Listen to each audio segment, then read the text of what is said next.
In this video, we are going to learn how to apply F equals mu r. This is the third video on the force and friction lesson. So let's read the question carefully. A particle of mass 2 kg, let's highlight the key information, is moving down a rough plane that is inclined at alpha to the horizontal where tan alpha is 3/4. So let's draw a diagram. There is a particle which is rolling on an inclined plane. So the inclination is alpha. So value of alpha is tan alpha is 3/4. So we can draw a right angle triangle. Then tan alpha is 3/4. So that means opposite and adjacent would be 3 and 4 respectively. And the hypotenuse according to Pythagoras theorem would be 5. So let's draw the diagram. Particle on this. So weight of the object is 2 kg. Weight of the object is 2 kg. So you can write it as 2g.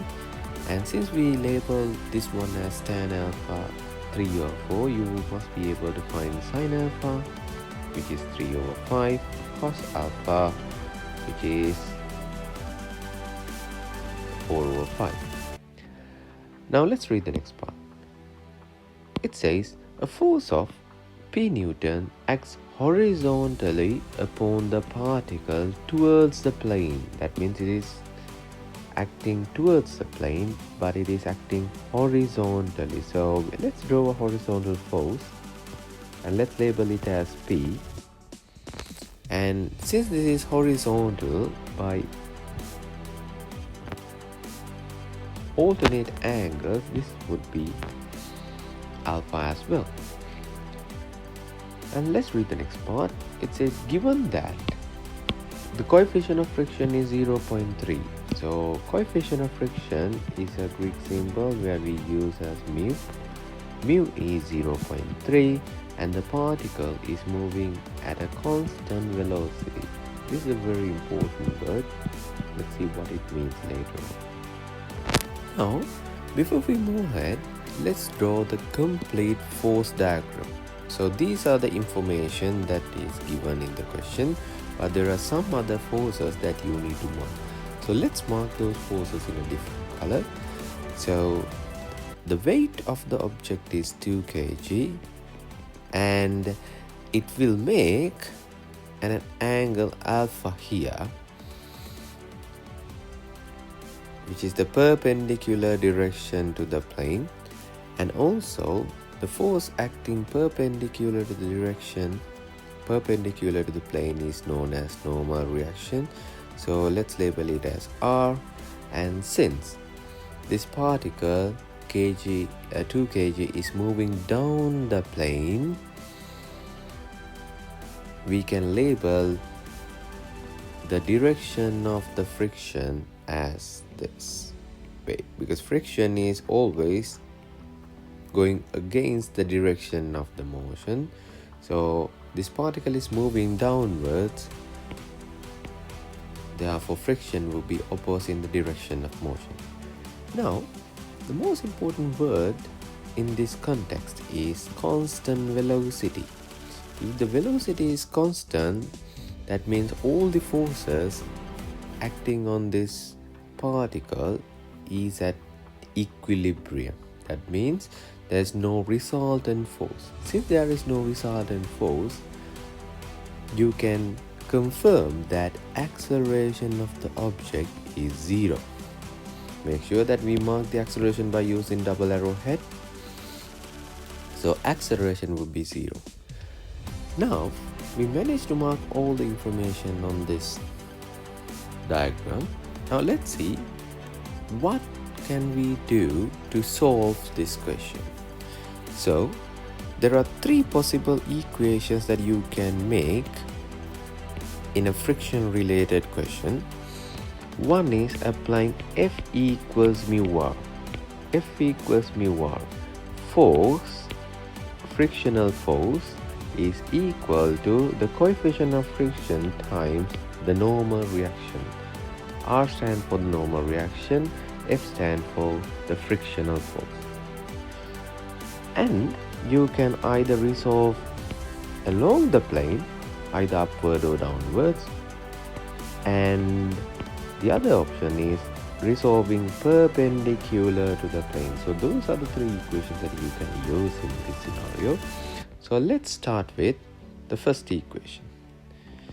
So the equation 1 is straight away, we can say apply F equals mu r. So what is the friction? We don't know what the friction is. Let's label it as F. And mu is 0.3. No more reaction, no idea. So it will be our first equation. Now let's go for the second equation. So let's try to apply F equals ma along the plane. Since the particle is moving down the plane, I would try to apply down the plane in this direction. Now remember, even though this particle is going in constant velocity, you can still apply F equals ma. But what would happen in the right hand side of the equation is mass would be 2 kg and the acceleration would be 0. So that right hand side of F equals ma equation would be 0. So let's find all the other forces acting in that direction. Some forces might need to be resolved. So let's see how to resolve each force. So since we are applying F equals ma down the plane, the forces which are perpendicular to the plane will not be in our equation. So R will not be there in our equation.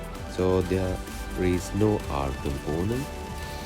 And the weight, which is 2g, can be resolved down the plane. That will be 2g sine alpha.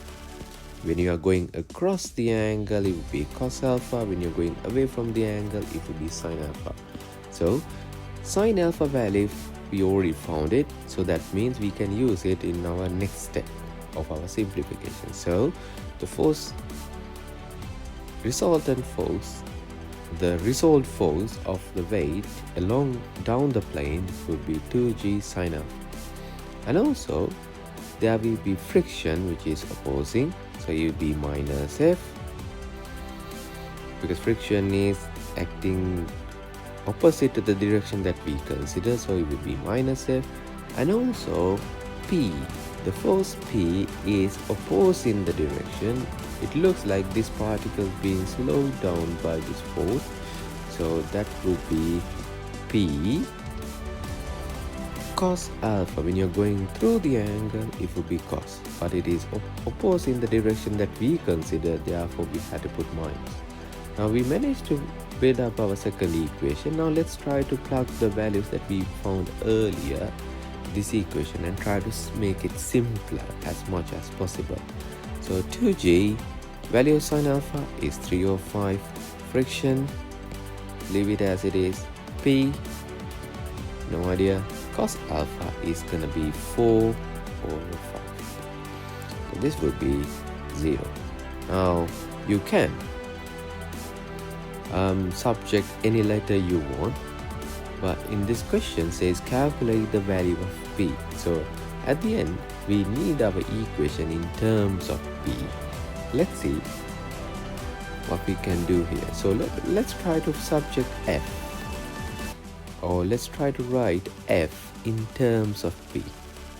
So your friction force would be 6g over 5 minus 4p over 5.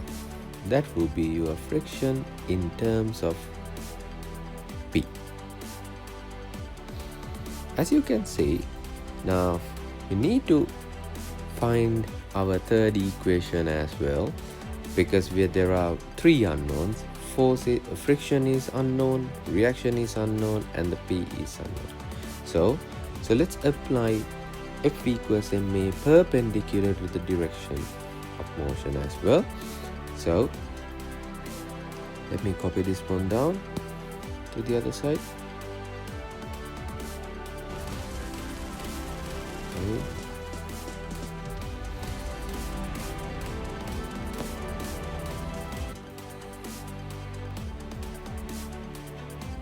Okay.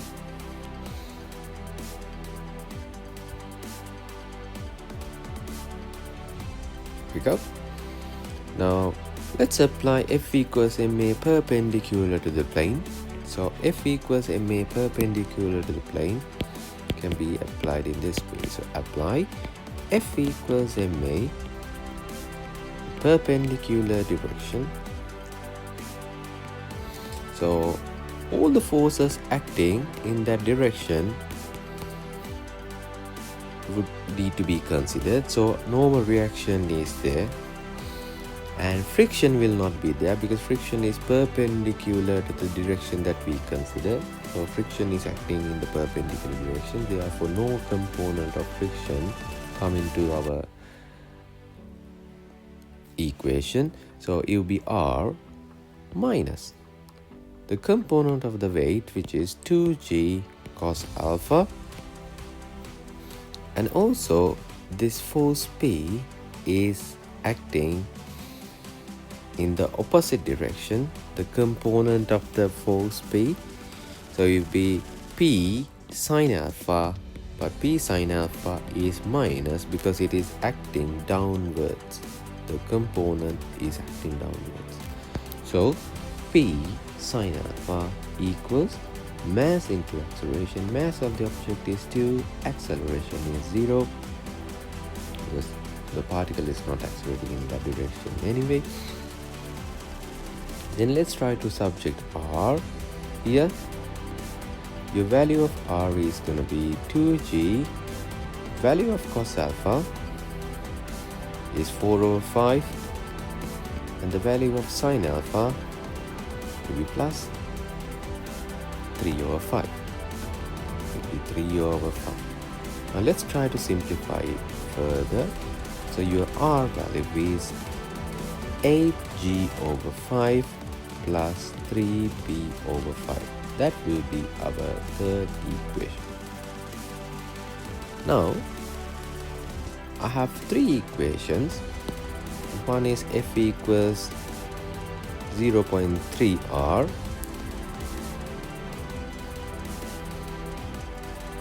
which is F equals 0.3 R, and the other equation is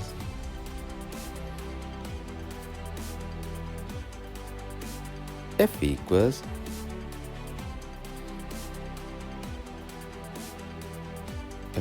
so the other equation is F equals 6g/5 minus 4p/5. Now by looking at this equation, what you could do is you can substitute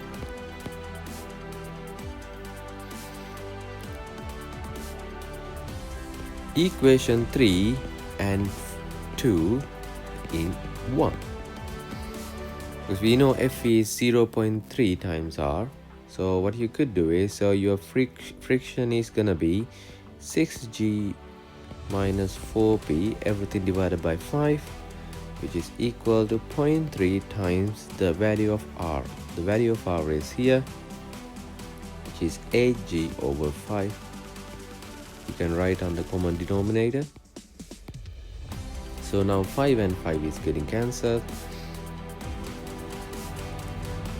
Then 0.3 multiplied by 8 would be 2.4 g, and 0.3 multiplied by 3 would be 0.9 p, and I have 6g minus 4p on my left hand side, and add all the p values, bring all the p terms to one side. So when p goes to the 4p goes to the other side, it will be 4.9p, and this is 6g take away 2.4g, and 6 take away 2.4, 6 take away 2.4 would be 3.6. So this would be 3.6 g minus equals to 4.9p, 4.9p. Now subject p, your p value is 3.6 g divided by 4.9. P is substitute the value of 9.8 for G.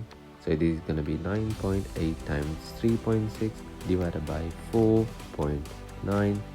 The answer is going to be 7.2 newtons.